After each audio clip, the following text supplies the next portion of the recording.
Welcome to the 7-8 podcast, where falling down isn't failure and getting back up is the secret to life. Hey everyone, what's up? Welcome to the 7-8 podcast. I am Lexi Rafael, and I also have Michael Johnson with me today, which is my co-host, but he is also going to be the interviewee today. I'm going to be interviewing him and telling you a little bit about, well, he's going to be telling you a little bit about his story and his background. So, hey, Michael. Awesome. Hi. Good to be here. Hi. Good to have you. The roles are reversed. The roles are reversed. I am not used to being the interviewer. That is usually your thing, but this will be fun. I'm excited. I like telling people how cool you are. So that will be fun. Hopefully I can live up to some of it. I hope so. So we are doing 2 episodes, one where I'm interviewing Michael, one where he interviews me. You are welcome to skip these episodes because our goal is to help you, and these shows are about you. But we do know that some people like to hear some of our story, so we decided, all right, we'll put them in, and we just thought it would be fun to interview each other, and you get to hear just a little bit more of some of the backstory and why we're here and doing this. So that is what we will be doing today. Love it. I'm excited. Awesome. Okay, Michael Johnson. I'm excited for you guys to hear more about what Michael's done. He has done so many cool things, and he has helped so many people and has had a lot of different businesses, which we're going to talk a lot more about the businesses in a future episode. But I'm excited. I'm excited for you to learn more. So, where to start today? Where to start? Did you make me a hype reel or something? Like, Did I make you a hype reel? No, you like to be hyped up though. Okay, well, You're way better at the hype. You've got that was pretty good hype. I appreciate it. Thanks for Was it all okay? that. Okay. Yeah, that was awesome. I It was so awesome. I was thinking, man, there's gonna be like a video reel that comes with it. I'm gonna have a video reel. I'm gonna B-roll. pull it up, B-roll of Michael. Well, let's start with the dancing days. Oh boy. We're going back. We're going back. We're going back to the dancing days. Awesome. What would you like to know specifically? Because that goes way back. I started when I was 5. Yeah, let's start there. Oh my gosh. Okay. We started when I was 5. So back in my day. Yeah, no, I've been around the block. I started dancing when I was 5. My mother was a single mom household. And so she would work all day and I'd stay with my grandparents. And then when she got off work, she wanted to go do stuff, right? And still have a life. Like, so she took up ballroom dance at the local university. And rather than leave me home with my grandparents who had been watching me all day after school and whatnot, she'd take me with her because getting a babysitter didn't make any sense. And it allowed me to kind of go out and hang with her. So I'd go take my toys and play in the corner. By the time I was 9 years old, I knew all the dances because the college kids thought I was their toy. So that was kind of how it was. And by the time I was 13, my mother, being ambitious and entrepreneurial like she is, had taken over the university program and had started a ballroom studio. And so by the time I was 13, she had me teaching the beginning classes because the college kids didn't care who taught them. They just had to be there for their requirement. And because she had a studio that she was teaching at, and she used it to kind of feed the programs back and forth. Right. So she would be my TA and I would be teaching. Now, can you imagine a 13-year-old 13-year-old teaching the college kids? teaching the college kids? And they were just having fun, and they and she was there, but really she gave me the reins to teach. So I got started having to public speak and having to teach and coach and learn how to do it. And we'd get done and she'd tell me, okay, you need to do this better. You need to do that better. Or if I was really botching it, she would take over in the class but I started teaching really early. And during all that time, I thought I was going to be a professional basketball player because that's and, Sorry, I laugh because I just don't know you as that person. as a basketball player. Yeah. And I Right. was actually quite good. And I, when I got to high school, I started my freshman year, and we were on our team was amazing. Our high school was amazing at basketball. I played my freshman year, and we went undefeated that year. We had a really great team, and I fell out of love with basketball. And in hindsight, I can say that because I learned to hate it during that year. And I went on, moved to a different high school, ended up starting my sophomore and my junior year being a starter. I was good enough to be a starter, and expected to be on the senior team. And then my summer of my junior year to my senior year, I got cut, and it rocked my world because Right. yes, I was dancing in the background. That was just a thing I did, like it wasn't, I certainly didn't tell all the guys, you don't tell the jocks that you're a dancer. That you were dancing? Yeah. And my best friend was the center of the football team and the captain of the football team. So that kind of, I had a little bit of a shield to kind of protect me because you didn't want to be a dancer. Um, he was huge, by the way. And he always protected me. So that was good. It's good to have somebody like that. But then in my senior year, I had to kind of look around and go, wait a second, you mean I'm not going to play basketball in college? Like, I'm not going to get a Right. scholarship to play basketball? Like, what's happening here? And Let's pause there. So you I think, like Michael Jordan has his story of getting cut yeah, from basketball, and I'm sure he can look back at it now and go, "Okay, like, I could see why that happened." Like, sure. how do you look at it now? Interestingly enough, when I went to college, I got a scholarship for ballroom, believe it or not. I didn't even know that exists till my senior year, and then I found it, and they paid for me to go to school. Right, If I went and danced, who knew that existed, right? right, But in my first semester, I was in biology, and it was like this huge auditorium, like 800 kids in the room, and I'm sitting like middle, just blending in. And right. I nudged the guy next to me and I said, "Hey, can you see the board, the screen?" He's like, "Yeah, shut up." I was like, I can't see that. So I scooted up to the front row of the auditorium, and I get there and I'm like, nudge the guy next to me. "Hey, can you see the screen?" He's like, "Yeah, shut up." you know? And I was like, and literally, I think that day I drove myself down the street to the eye doctor and said, "Hey, can you check my eyes?" They're like, "Oh man, how have you seen anything? You're blind as a bat." So I got glasses that week and went out to play basketball with my buddies, and it was all there.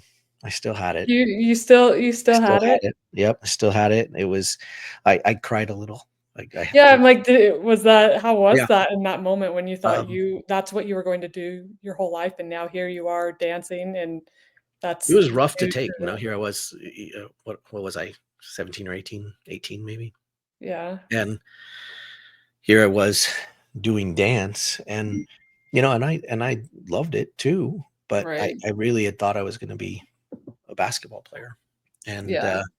so I kind of changed it, but then I was where I was, and things were good, and I was kind of a superstar in my, I came in on a scholarship, and I was with a Michael class of Johnson, a superstar?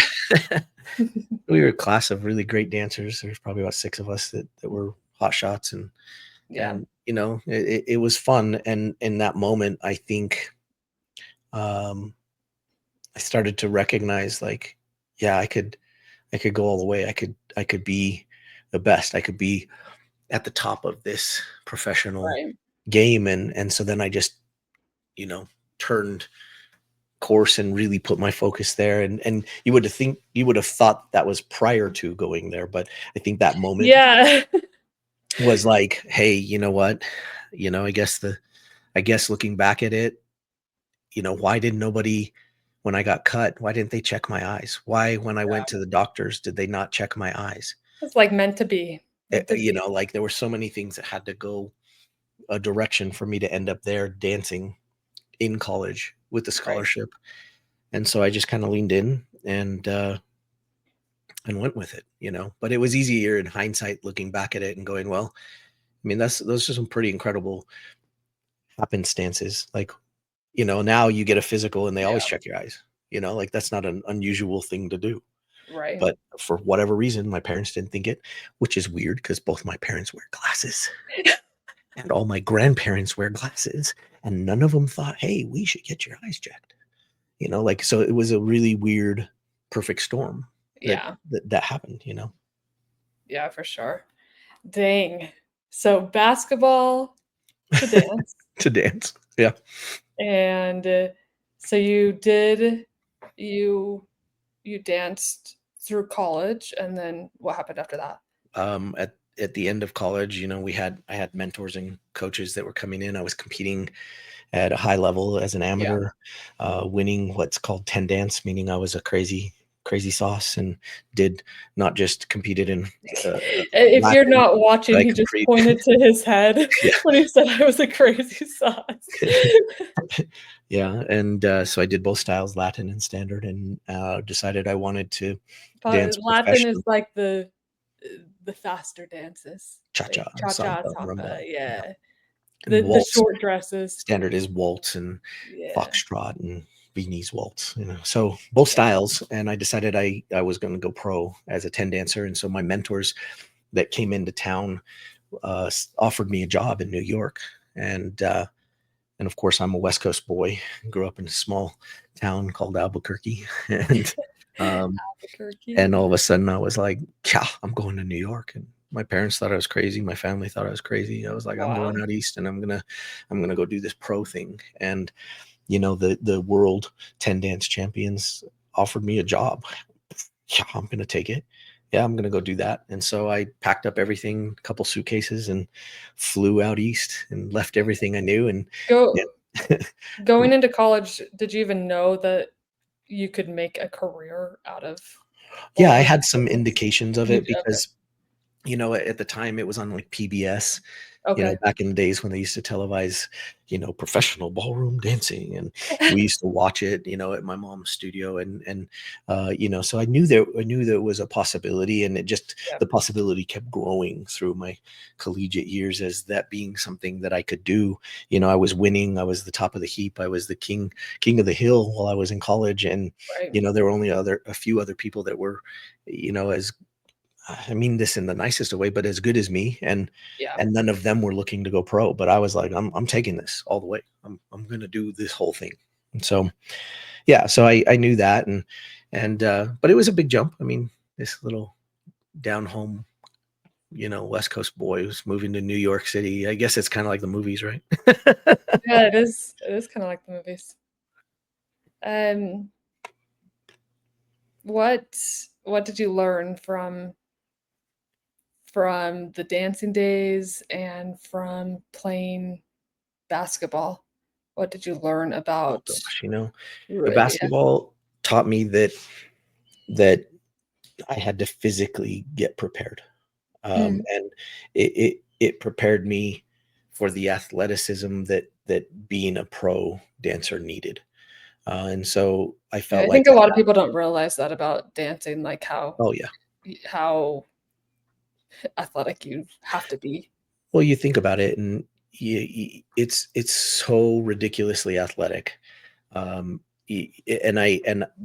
mind you, I respect all the athletes from all professional sports. I feel like they all have their things that they do, but interestingly enough, if you compare professional ballroom dancers specifically to other forms of dancing or other forms of athletics, they just have to go out and be athletic. They have Right. their skill to be athletic, right? They don't have to put on a show too. And when I say have to, yes, as a basketball player, yeah, you can decide on a breakaway that you're going to do some fancy dunk and hope you hit it so you don't look embarrassed, right? But they would call that Showtime with the Lakers, right? But Right. for a professional ballroom dancer, it's Showtime is an absolute integration into what you do. So not only do you have to be a professional athlete, you also have to be a professional performer. You have to understand acting and emotions and how to move a crowd and an audience. And those two things combined really take it to another level. But the type of training that we had to do, I mean, I was probably dancing 16 hours a day, and my body was physically in its prime, and I did some things that I think most people would crumble on, and I look back and I go, how in the heck did I do that? Like, I it Right. really beat up my body doing that. Yeah. That's, um that's quite the journey Yeah, to from basketball to dance and dancing professionally. yeah. So, what happened after that? It was actually during my dance career that I started looking at it and recognizing the physical nature of it. And so that's kind of a nice segue, is Yeah, that the physical nature was kicking my trash, and how right. many hours a day I was teaching, how many hours a day I was practicing, how much time we were spending traveling. We were on the road constantly, my wife and I. And it just was taking its toll. But we also, as many professional athletes do, we hit a wall right when we turned pro. I was winning everything as an amateur. I was a champion. I was, getting the awards and the accolades, and I was the top of the heap. I turned pro, and all of a sudden I couldn't make a final. And Yeah. that lasted for probably the better part of 2.5 to 3 years of my pro career. And Oh and you look gosh. at that, and that's like, wow. And it did a real big job on my brain, Yeah. and From on my being the soul, best to being the bottom, like, being the bottom. And it wasn't even so much that it was all about skill, wasn't that I was bad. It was that everybody was good, yeah, and that's hard to take. And so I started looking at it and going, okay, I've got to fix what's going on between my ear. I call it the chatter that doesn't matter. I had to start fixing that. And so I really I ended up finding NLP, which is neuro linguistic programming. And I was like I dig into the core of things. And I was like, I've got to be the best at that. I've got to be the best at getting my brain straight. So I started studying and working on getting my certifications to be an NLP practitioner and an NLP master ultimately. And really, it wasn't initially for using it or for being in that profession. It was so that I could make a freaking final. Like, I just wanted to make the final. Like, right, well, what can I do to get back on top again? And along the way, they insisted that I actually practice the skills. So I had to work with all sorts of different people and marriage counseling and weight loss and you right. name it, all the things that NLP can help with. And I had a really great mentor and coach, and it was like, you got to go do that. You got to go practice that. That's how you're going to get good. And so I did that over the years and ended up having a personal development company during that time, because I started helping all sorts of people. And then I helped people in dance. And then I was using it in my coaching and teaching. But I also had this personal development company. And so that kind of really started getting me thinking about the entrepreneur side. And that was really one of the first besides teaching dance, like, it was my own business, right? But it was Yeah, really one of the first businesses that really took off for me outside of dance, that kind of showed me there is something else besides dance. And I could see it as like, okay, I could see myself doing that when the right, body is done, when the body's like, no more of that, right? right. Was there did you grow up with a family who were entrepreneurs, or are you kind of the first one? Like, how Not really. My dad was a principal and worked with Mhm. special needs children in schools, and he was a football coach. And my mother was an administrator in lots of different businesses. She was process oriented, very Mm, SOP oriented, and very task oriented. She managed a lot of people, did a lot of HR, um, and besides, she had a entrepreneur, or had at the time, an entrepreneurial spirit, right? She started a dance Yeah. studio, but she was trying to give back. She was trying to make some impact on the community and do something she loved, which was dance. And so she had taken over the university program because she wanted to do something better for other people. And she started her own studio because she wanted to do something better. So there was that true entrepreneurial, I want to create impact kind of a feeling. She wasn't doing it to make $1 million. She was earning extra income for us, but it was I really love about the true reason for being an entrepreneur, which was she wanted to make an impact. She wanted to make a difference. She wanted to do something better for the community. And I could see that. That was part of the feeling of it. So although not necessarily entrepreneurs, I think I'm one of the first. My family just doesn't have a lot of entrepreneurs, and it just, it's I think it was sprouted in me. You hear Lexi's story. If you haven't heard it, go listen. But hers was kind of bred into her from her family. But mine, I Right. think, was like there was a seed planted, and it grew into an oak tree. Um, I think that's that's an understatement. um, but yeah, You are an entrepreneur. yeah, for You sure, are. for sure. It's And we're hard not to. gonna talk about all the businesses now, but We we will. will, and you will see. There Lots of crazy there adventures along the way. there are a lot of crazy, crazy adventures. Okay, so you started the personal development company, and then, like, I know that you were teaching after that and had a dance studio. Oh I my don't know. gosh. Do you want to go into that a little bit, or shall we Um, go a little bit more like talk about your kids?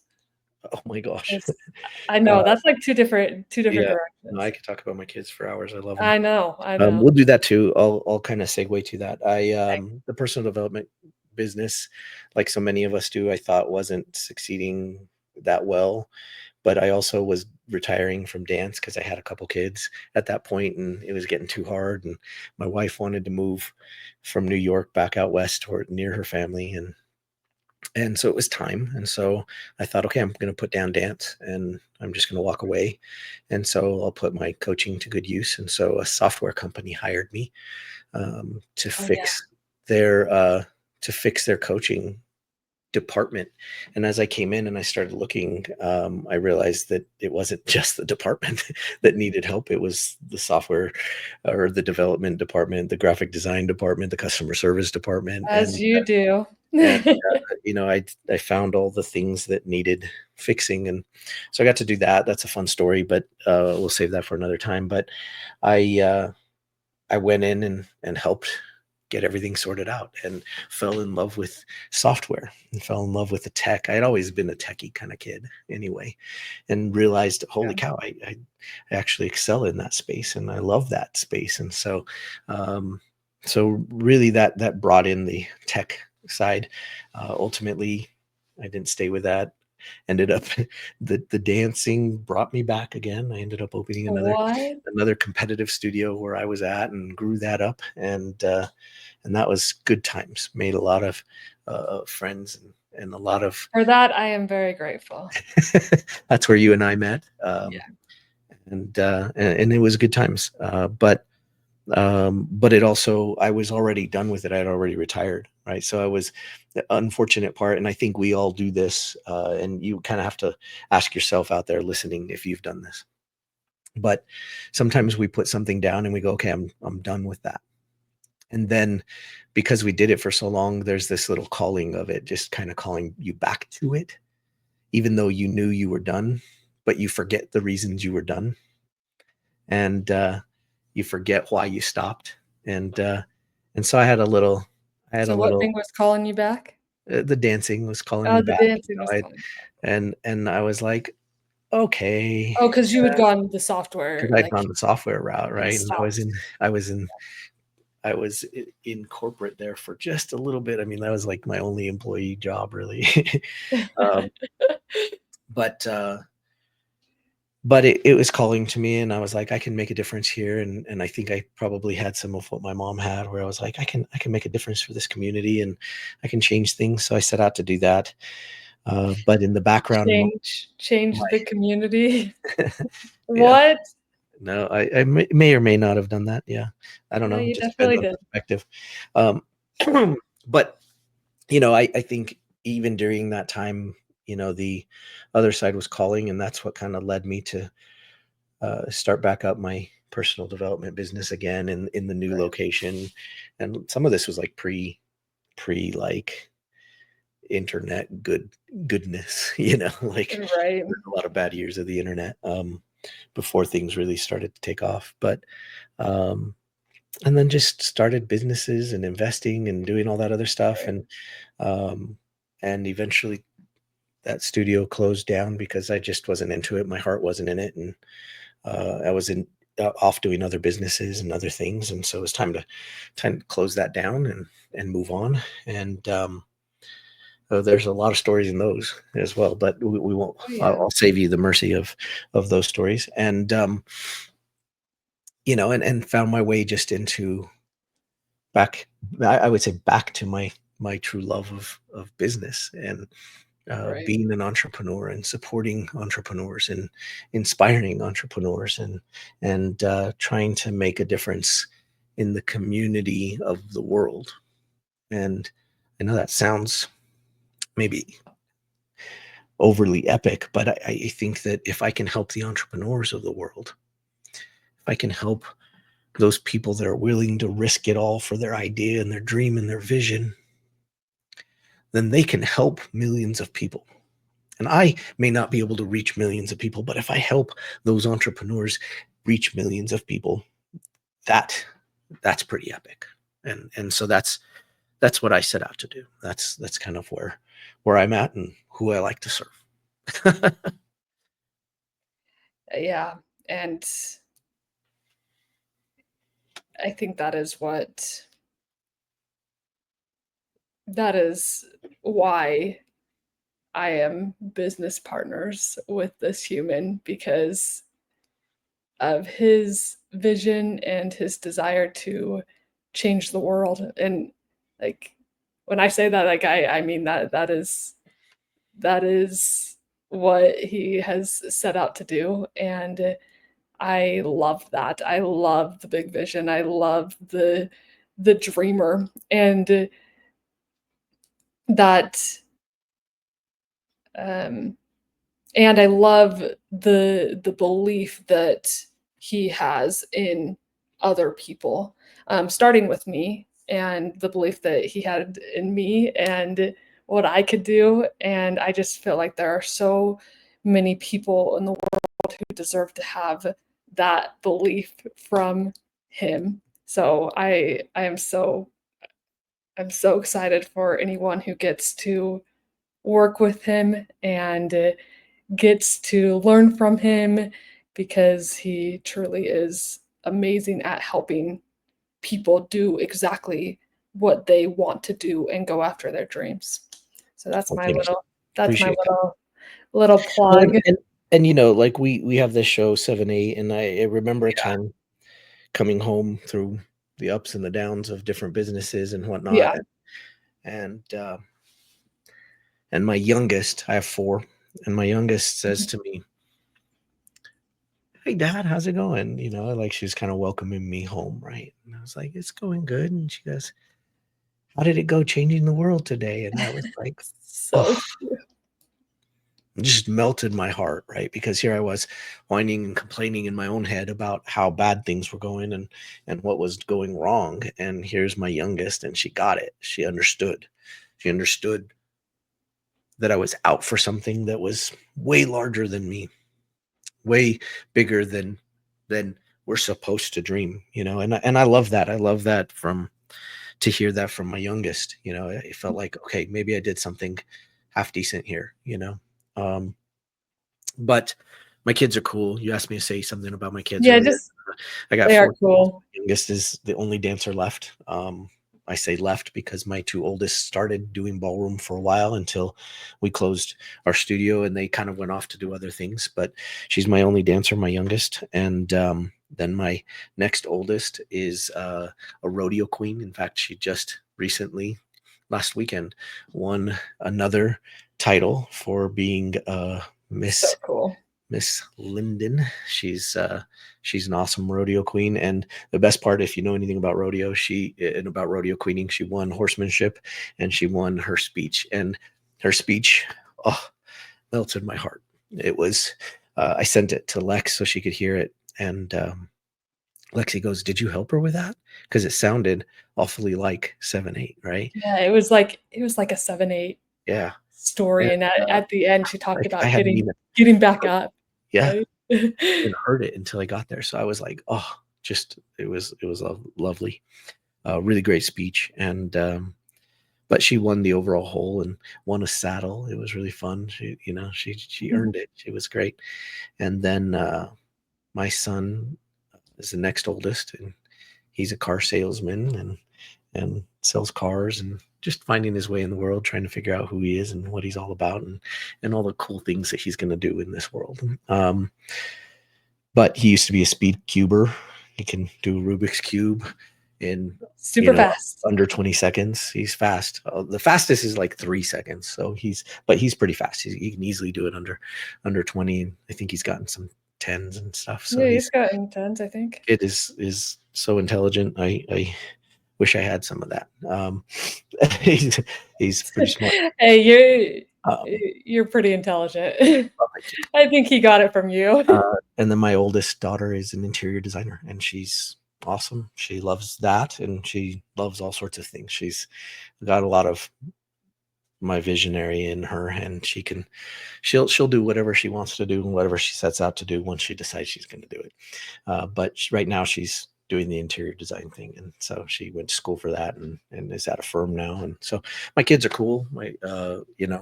Um, got to dance with my wife professionally when I was on the circuit, so that was fun. And now I get to run businesses, invest in businesses, help people build businesses, and I get to do all the stuff I love to do. So that's cool. Pretty lucky. Very cool. And golf a little bit. And I love golf. And I love golf. It's messes with my head. How could it be such a beautiful day and I be so bad?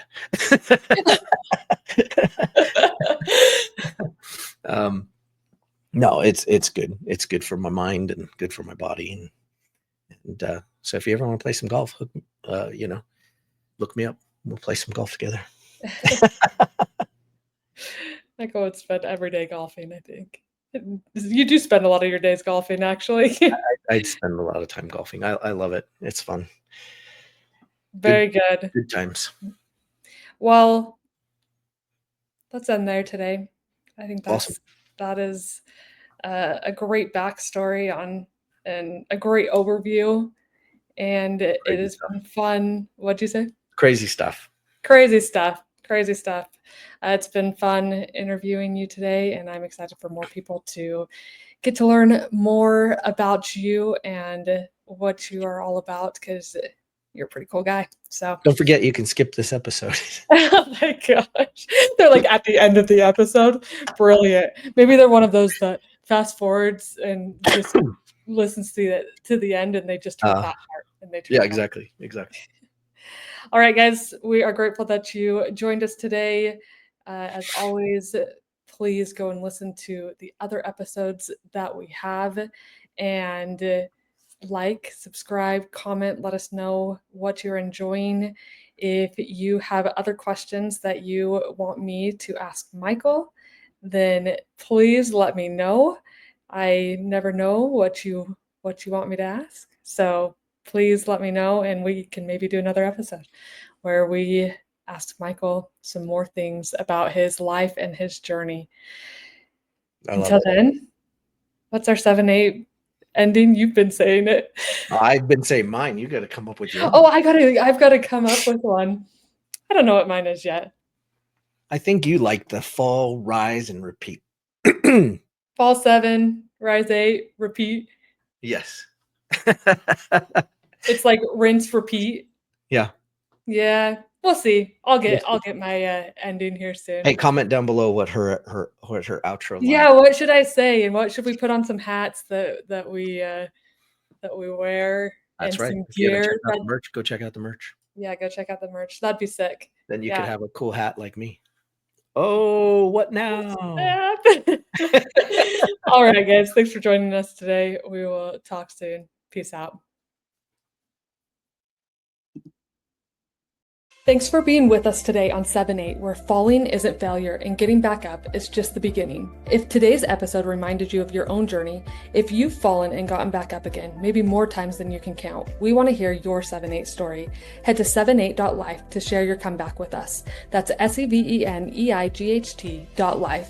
Your story could be featured on a future episode or inspire someone who needs it most. And while you're there, check out the official 7-8 gear. Every piece was designed to remind you and the world what resilience really looks like. Fall 7, rise 8, repeat. We'll see you next time.